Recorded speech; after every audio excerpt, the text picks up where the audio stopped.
Boa tarde.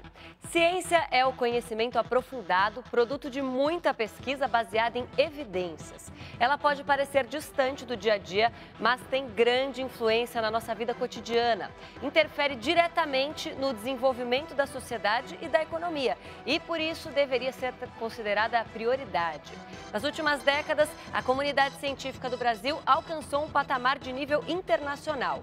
Mas, em tempos de crise, os investimentos na área têm caído e corremos o risco de sofrer retrocessos. Há 4 anos, os investimentos em ciência e tecnologia vêm caindo. No ano passado, o presidente Michel Temer fundiu o Ministério da Ciência com o de Comunicações. Em março deste ano, o Ministério da Ciência, Tecnologia, Inovações e Comunicações teve o orçamento reduzido de 5 bilhões de reais para 2 bilhões e 800 milhões, uma queda de 44%. Isso deixará o Ministério com o orçamento mais baixo em pelo menos 12 anos.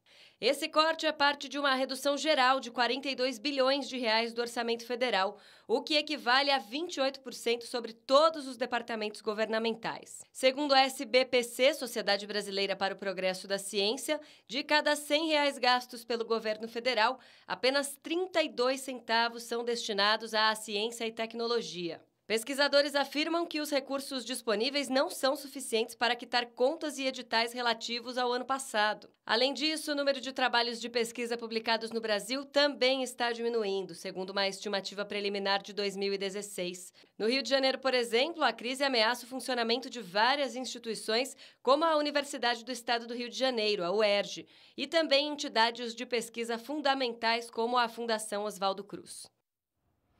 E para falar sobre a ciência e a tecnologia no Brasil, recebemos a doutora em biologia Natália Pasternak, diretora nacional do Pint of Science, um dos maiores festivais de divulgação científica do mundo, e o professor do Instituto de Biociências da USP, Marcos Buqueride, presidente da Academia de Ciências do Estado de São Paulo. Participe da nossa conversa, mande suas perguntas e comentários pelo Facebook e pelo Twitter. Os endereços aparecem aí na sua tela. Uma boa tarde, obrigada pela presença dos dois. Bom, levando em consideração esses dados que a gente apresentou aqui na reportagem e a vivência de vocês, que são membros da comunidade científica, qual que é a situação da ciência no Brasil hoje, doutora Ana? Triste, basicamente. Com um corte de 44% no orçamento, a gente corre o risco de retroceder muito nos avanços científicos que a gente tem feito na última década. Nós alcançamos uma posição bastante prominente no cenário internacional. Nós somos o 13º país que mais publica hoje em ciência. E com esse corte no orçamento, a gente corre o risco de perder essa posição e de perder cientistas e de perder alunos de pós-graduação, que são o carro-chefe da nossa ciência. Professor Marcos.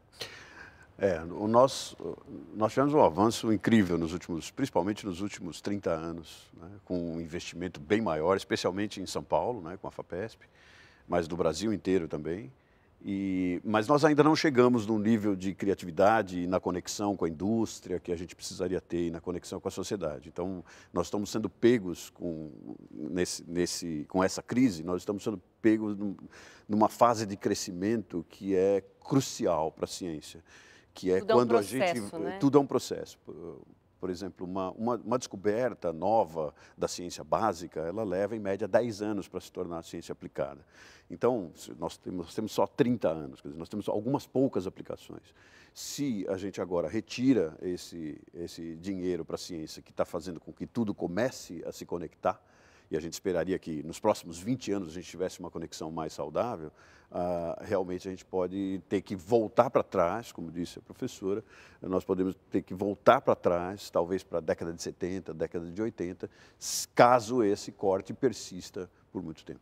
Bom, para trazer algumas reivindicações da comunidade científica, foi feita a Marcha pela Ciência, né, no último dia 22, que não aconteceu só no Brasil, aconteceu em todo o mundo, em inúmeros países, mais de 160 países, e ela foi motivada justamente por uma declaração, algumas declarações polêmicas, né, do presidente dos Estados Unidos, o presidente do país mais poderoso do mundo, né, digamos assim, que tem uma grande comunidade científica. Ter um líder, um dos países mais importantes para a ciência no mundo, com esse posicionamento retrógrado, traz quais prejuízos à ciência, doutora?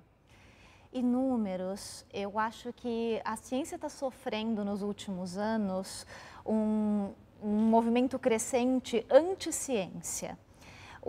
No ano passado, a palavra escolhida pelo Oxford Dictionary foi pós-verdade, para definir o ano de 2016. E a pós-verdade atingiu a ciência de uma maneira drástica, porque uma vez que você entende que a verdade não é importante, que a busca pela verdade não é importante, você perde o cerne da ciência. A ciência busca descobrir a verdade através do método científico. E na hora que você tem um país como Estados Unidos, que acaba por desconhecimento e por essa era da pós-verdade, em que a minha verdade pode ser diferente da sua verdade, isso não existe em ciência. Na ciência você busca o que é fato e você tenta comprovar isso cientificamente. Então, quando isso deixa de ser importante, a opinião vale mais do que a evidência. E ciência é baseada em evidência e não em opinião. Ciência não é democrática. Se metade da população do planeta decidir que a Terra é plana, ela não vai deixar de ser uma esfera imperfeita. Não tem como.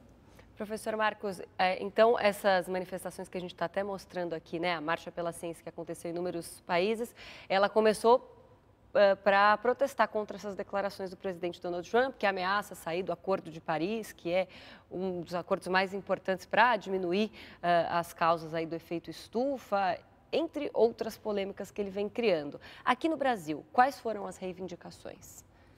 Bom, aqui a única reivindicação que a gente tem é justamente que esse corte não seja feito, né? Esse corte de 44%, se o governo considerasse a ciência um investimento e não um gasto, né?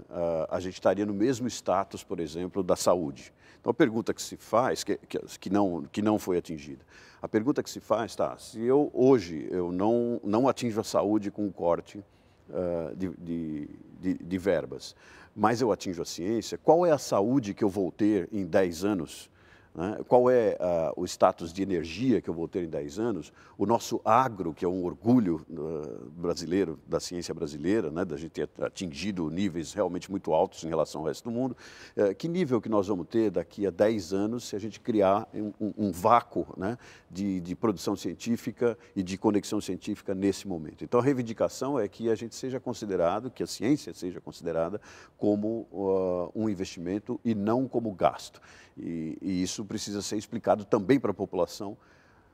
No caso da Marcha da Ciência, nós não tivemos muitas adesões aqui, porque a ciência não é popular e a comunidade científica aqui é muito menor, por exemplo, do que nos Estados Unidos. Existem algumas áreas, o professor até destacou já, o professor Marcos destacou a questão do agronegócio, que só chegou a esse ponto aqui no Brasil justamente por causa da ciência. Além do agronegócio, em quais outras áreas da ciência nós somos destaques internacionais? Olha, o trabalho da Embrapa é um trabalho que merece destaque internacional. A nossa produção, por exemplo, do feijão transgênico, agora o feijão resistente ao vírus do mosaico dourado, é um trabalho de ponta em biotecnologia. E ele ainda nem está sendo comercializado, mas ele foi desenvolvido para sanar um problema nacional, porque o Brasil é um dos maiores produtores e consumidores de feijão. Eu acho que poderíamos destacar também a Embraer, a nossa produção pela Embraer de aviões e exportação é uma das maiores do mundo. E é uma empresa que, como bem colocou Helena Narber na Marcha pela Ciência, nenhuma dessas tecnologias caiu do céu nem foi feita por extraterrestres. O pré-sal também, da Petrobras.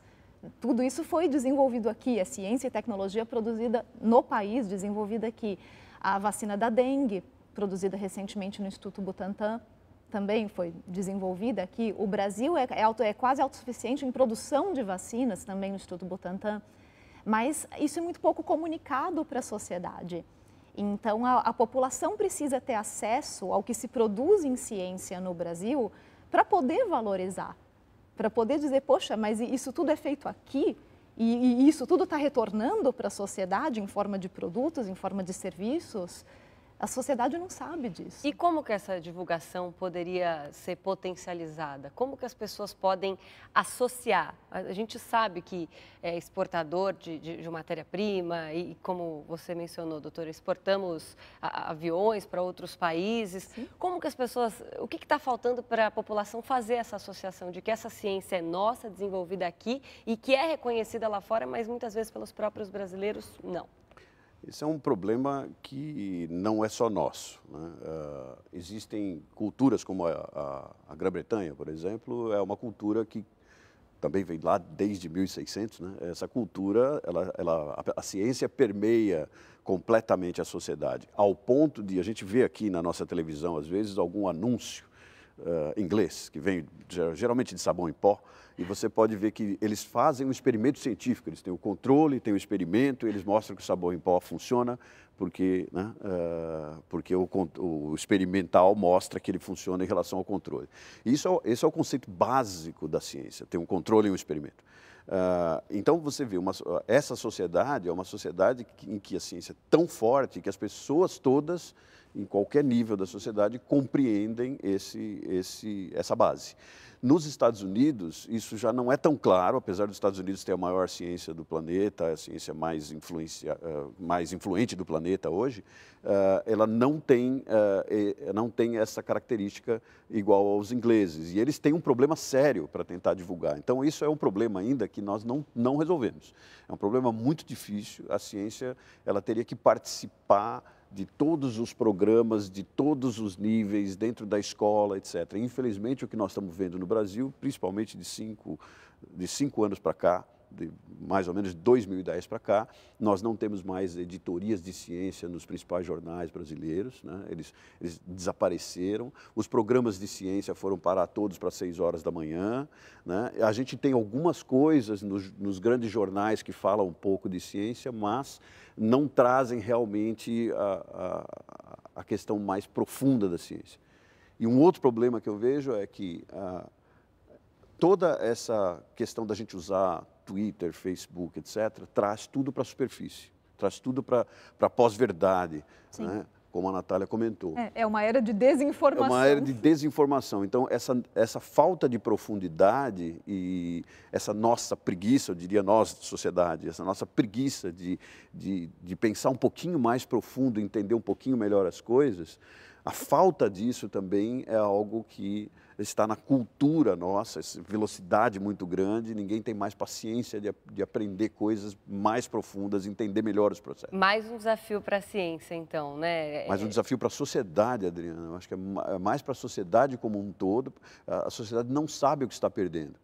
Porque você vai entrar no hospital daqui a 10 anos, por causa desse corte, você vai entrar no hospital daqui a 10 anos e você não vai ter o melhor tratamento que você poderia ter, porque nós matamos um cientista hoje.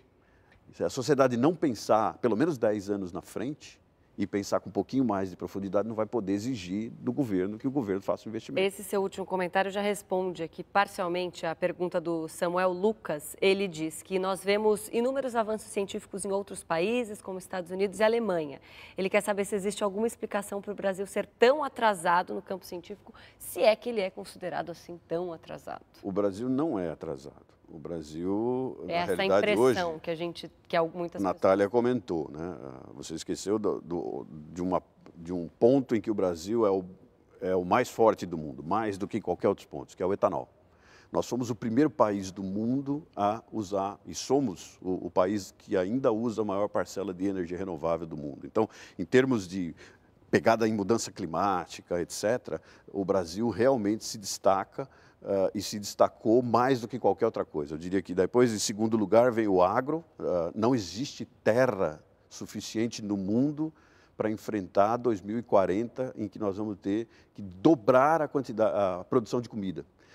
E não existe terra, e nós temos a terra e temos a tecnologia. Só que com um corte desses, a gente talvez não consiga produzir essa tecnologia. Então, nós vamos estar plantando variedades que vão ser produzidas nos Estados Unidos, e aí sim nós vamos ficar atrasados.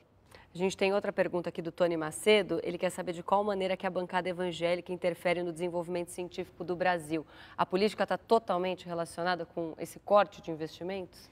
Não sei se o corte de investimentos está relacionado com a bancada evangélica. O perigo que representa a bancada evangélica para a ciência no Brasil é a tentativa de implementar o criacionismo e de proibir o estudo de evolução nas escolas.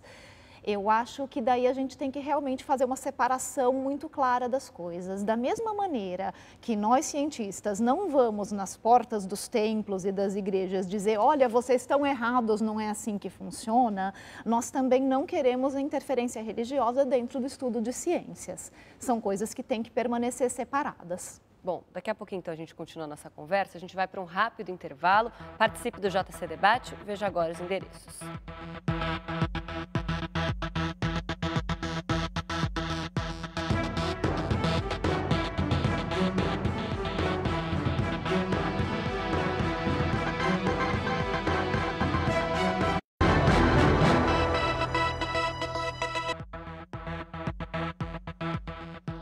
Já estamos de volta com o JC Debate. Hoje conversamos sobre os investimentos em ciência e tecnologia no Brasil. Com a gente, a doutora em biologia Natália Pasternak, diretora nacional do Pint of Science, um dos maiores festivais de divulgação científica do mundo, e o professor do Instituto de Biociências da USP, Marcos Buqueride, presidente da Academia de Ciências do Estado de São Paulo.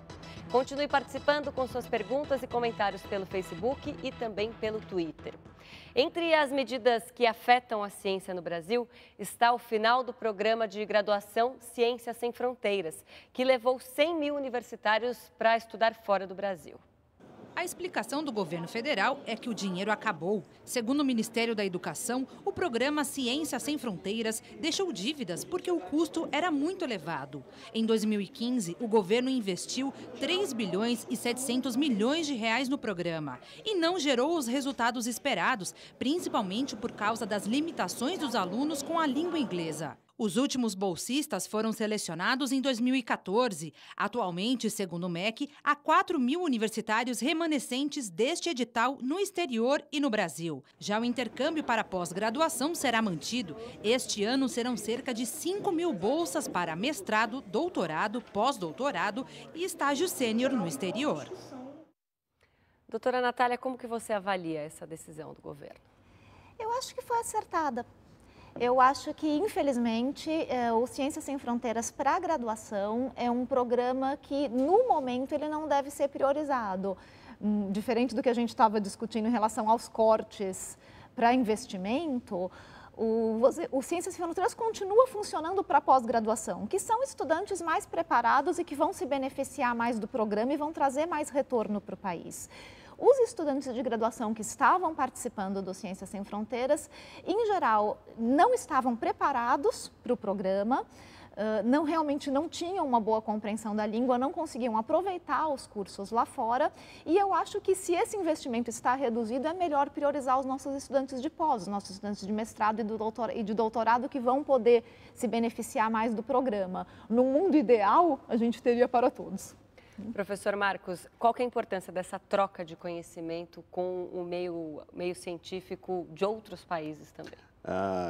Eu acho que isso é fundamental para um cientista, porque a ciência é uma atividade planetária, uma atividade universal, não é uma atividade de país. Então, quando alguém vai para o exterior e tem essa experiência de ver como as coisas são feitas no exterior, em ciência, você volta modificado e você traz novas ideias e você muda ou começa a brigar para mudar o sistema em que você está. No caso do programa Ciências Sem Fronteiras, ele foi, na minha opinião, um programa desastrado, né? Um programa que não deveria nem mesmo ter ocorrido, porque ninguém perguntou antes. Quer dizer, se a gente faz um planejamento, você deveria perguntar antes, ou fazer uma pesquisa, qual é o nível, né? Afinal, a ciência, né? A gente é cientista, né? O governo estava atuando numa parte da ciência. Qual é o nível de conhecimento da língua, que é a primeira coisa que você precisa para você poder entender o que está acontecendo fora, e aí, baseado nisso, você iria fazer o programa ou não. Então, foi desastrado nesse aspecto, porque no aspecto da pós-graduação, nenhum aluno nosso sai sem ter feito um exame de inglês muito, muito forte, muito rigoroso, e tão rigoroso que as próprias universidades do exterior, às vezes, acham que a exigência é muito alta, né? Então, você precisa, a língua é o primeiro passo e o passo fundamental para entender as coisas. A outra coisa é que na graduação o aluno ainda não está formado o suficiente, então se são alunos que são alunos especiais, que realmente querem continuar na academia e querem fazer a carreira científica, então a gente deveria fazer um esforço e colocar esse aluno no exterior, mas não mandar qualquer aluno que vai estar em qualquer outra carreira. Ele vai ter um benefício? Vai, porque ir para o exterior qualquer um tem benefício. Mas isso é um desperdício do dinheiro da ciência, ele não tem foco para a ciência e acaba sendo um dreno de dinheiro. Então, foi desastrado, é bom que pare e que a gente faça como a gente sempre fez, de investir com foco em ciência e com planejamento. Bom, vamos voltar então a falar sobre divulgação científica, vamos falar sobre o Festival Pint of Science, que numa tradução livre é um brinde à ciência, né, doutora Natália? Isso. Explica para a gente quando que ele vai acontecer, qual que é o objetivo que ele tem. O Pint nasceu na Inglaterra com o objetivo justamente de divulgar a ciência para o público leigo de uma maneira descontraída e numa linguagem acessível. O público, a população em geral não vai até a universidade, mesmo que a gente faça palestras lá dentro sobre ciência. Então, o Pint of Science foi uma grande sacada de 2 pós-docs ingleses que resolveram arrancar o cientista de dentro da universidade e levar para falar em bares. Então é isso mesmo, a gente leva o cientista para falar de ciência no boteco. Para quem quiser ouvir, a entrada é livre, o cientista vai estar lá no bar falando. É um couvert científico, né? De graça. É um couvert científico de graça, você paga só o que você consumir no bar. Ele acontece anualmente em maio, nos dias 15, 16, 17, A gente vai colocar o site de divulgação aqui para quem quiser conhecer um pouquinho mais, mas pode continuar falando, doutora. Ele acontece em 11 países, simultaneamente. No Brasil, eu coordeno o festival em 22 cidades. O Brasil inteiro participa. Esse ano são 262 bares que vão participar desse festival. Tem assuntos diversos, dá para você escolher qualquer coisa de ciência que te interesse e você vai poder ter acesso aos melhores especialistas de cada área que vão estar ali no bar disponíveis para um bate-papo.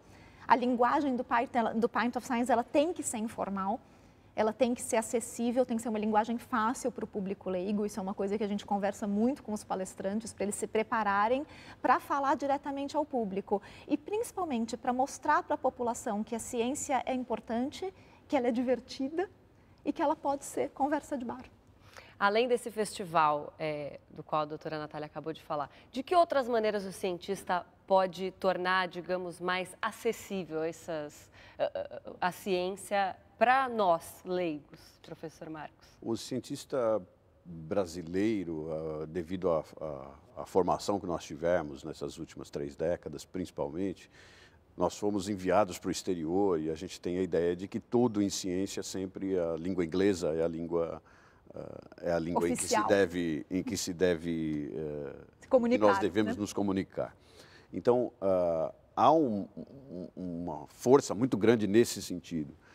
O cientista brasileiro precisa escrever, na minha opinião, mais em português. Ele precisa escrever mais para blogs, para sites, para jornais, etc., para informar as pessoas, porque eu acho que a maioria dos cientistas pensa que basta publicar em inglês e que o povo brasileiro vai entender o que aconteceu porque vai chegar aqui.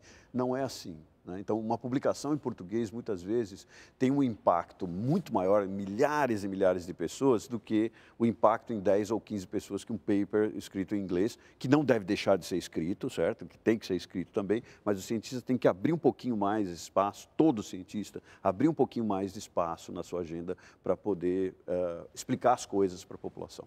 A gente recebeu uma pergunta aqui do Elias Castro, ele quer saber se estudantes que querem se especializar em ciência, se eles devem temer esse corte na hora de escolher a área de atuação. Ah, por favor, não. A gente acredita que o investimento em ciência, esperamos que a gente consiga convencer a classe política e a sociedade da importância desse investimento. Eu acho que, claro, qualquer escolha profissional vai levar em conta o quanto que você vai conseguir ganhar, né, quando você se formar nessa profissão. Mas está aí um belo exemplo de como esses cortes podem acabar desincentivando nossos jovens a seguir uma carreira científica. Então, a gente vai acabar, até com isso a gente perde. A gente está falando muito no corte dos investimentos públicos, né? E com relação aos investimentos privados, como que eles são hoje na ciência e como melhorar caso eles não sejam suficientes? Olha, até A Academia de Ciências de São Paulo, a gente acabou de lançar um estudo agora que chama-se Mapa da Ciência do Estado de São Paulo. E, assim, a ciência ela é distribuída no Estado de uma forma bastante assimétrica, mas ela é assim no mundo inteiro. Quer dizer, 80% da ciência é feita por 20% das regiões, das mesorregiões. E isso se correlaciona, só a pergunta que foi feita pelo ouvinte, né, pelo telespectador, isso se correlaciona, por exemplo, com o IDH. Né? Então, o IDH é maior onde tem mais ciência, a gente já sabe isso no nosso estudo, e nós estamos começando a estudar todos os aspectos, violência, etc. O que é ciência? Nós precisamos entender melhor a ciência para explicar para a população qual é o valor. Então, eu já posso dizer, pelos estudos que nós fizemos, não deixe de entrar na parte científica. Até 2010, esse estudo que nós fizemos é a primeira década do século XXI, porque é complicado fazer enquanto a coisa está acontecendo. E nessa década a gente teve 47%, metade da ciência era a aplicação da indústria, enquanto se você pegar nos Estados Unidos é mais de 70%, né? Na Europa também mais de 70%. Então a indústria aplica muito mais, mas a indústria também é muito mais forte, muito mais potente lá. Então esse jogo entre ciência, produzir mais indústria, indústria produzir mais ciência, ele é diretamente relacionado com o investimento governamental. Né? Muita gente diz que a gente deveria mudar o foco, que as indústrias precisam investir mais. As indústrias precisam sim investir mais, mas na medida em que a nossa ciência se torne forte. Se você vem e corta 50% da ciência, a nossa indústria vai buscar essa ciência no exterior daqui para frente e vai pegar uma ciência já defasada, porque primeiro eles vão aplicar na indústria deles para depois vender para nós, por um preço alto, certo? Uma tecnologia já defasada. Bom, infelizmente o nosso tempo acabou. Vou pedir para rapidamente, doutora Natália, a gente já divulgou o Pint of Science, divulga o endereço agora do seu blog, por favor. O blog é o Café na Bancada, www.café-bancada.com.br, sobre divulgação científica em geral. O professor Marcos também tem um endereço para divulgar, né? O da Academia de Ciências do Estado de São Paulo, pouca gente sabe que existe, é interessante que as pessoas visitem, a gente tem um blog lá também.